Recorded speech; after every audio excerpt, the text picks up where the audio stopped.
Hello বন্ধুরা, সবাই কেমন আছো? আশা করি সবাই ভালো আছো। তোমাদের ভালোবাসাতে আমিও অনেক অনেক ভালো আছি। দেখো, চলে এলাম কিন্তু আর একটা প্রতিমার অঙ্করাগ নিয়ে। এটা হচ্ছে গত বছর করা আমার একটি মায়ের প্রতিমা। তো তোমরা প্রথমে যে লুকটা দেখলে ওইটা ছিল মায়ের গত বছরের লুক।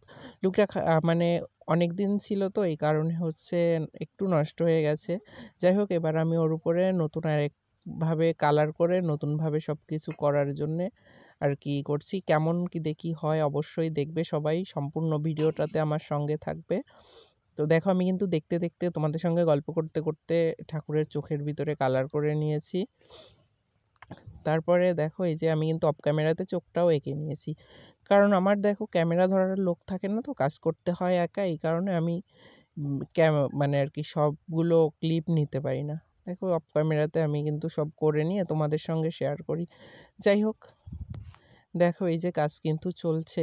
মহাদেবটাকেও কিন্তু আমি এর ভিতরে কাজ করে নিয়েছি, কিন্তু অফ ক্যামেরাতে করেছি, তো এই জন্য তোমরা কেউ কিছু মনে করো না। এটা ছিল মায়ের শাড়ি, মাকে এটা শাড়ি পরানো হবে। আর অবশ্যই মায়ের অঙ্গরাগ কেমন হয় সেটা কিন্তু কমেন্ট করে জানাবে। দেখো, আমি এক টুকরো শাড়ির এই যে আগে কেটে কোমরের দিকটাতে, মানে ডান পাশে কোমরের দিকটাতে লাগিয়ে নেই। কারণ কি, এটা হচ্ছে তোমার শাড়ি পরানোর একটা সহজ টেকনিক। দেখো, এরপরে এই যে আমি কুচির কাপড়গুলো কেটে নিয়েছিলাম অফ ক্যামেরায়। তো কাপড়টাকে আমি 3 পার্টে কেটেছিলাম, একটা আঁচলের জন্য, একটা বুকের কাপড়, আর একটা হচ্ছে এই যে কুচির জন্য। আর ছোট ছোট যে টুকরোগুলো ছিল সেই দিয়ে আর কি করেছি। আমি কিন্তু সম্পূর্ণ কাপড়টা মোট 4টে টুকরোতে পরাই। তো তোমরা, আমি এই কাপড়ের একটা লং ভিডিও অবশ্যই নিয়ে আসবো। তোমরা যারা যারা আমাকে ফলো করো, তো তোমাদের অনেক উপকার হবে। শাড়ি পরানোটা তোমরা দেখতে পারবে, 5 থেকে 7 মিনিটের ভিতরে এই শাড়িটা পরিয়ে নিতে পারবে। অনেকের আছে শাড়ি পরাতে সমস্যা হয়, তো তোমরা আমার এই ভিডিওটা দেখলে অবশ্যই শাড়ি পরানোটা শিখতে পারবে এবং তোমরা খুব ইজিলি শাড়িটা পরিয়ে নিতে পারবে। যাই হোক, তোমাদের জন্য শাড়ি পরানোর একটা লং ভিডিও আমি খুব দ্রুত নিয়ে আসছি। দেখো, এই যে শাড়িটা কুচি করে নিয়েছি, কিন্তু আমি কুচি করে নিয়ে তারপরে ওই যে আগে যে পাটটা জড়িয়েছিলাম তার সঙ্গে লাগিয়ে দিলাম। আর এদিকটাতে এই যে এই বাঁ পায়ের মানে শেষ পর্যায়ে দিয়ে দিলাম। দেখো, সুন্দরভাবে কিন্তু শাড়িটার কুচি হয়ে গেল। এইবার ওই যে আগে কেটে রাখা যে বুকের পজিশনের কাপড়টা, সেইটাকে কুচি করে লাগিয়ে নিলাম।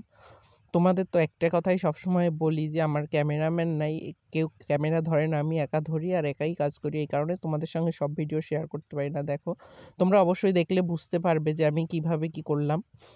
তো দেখো, এইটা কিন্তু শাড়ি পরানোর ফাইনাল লুক ছিল।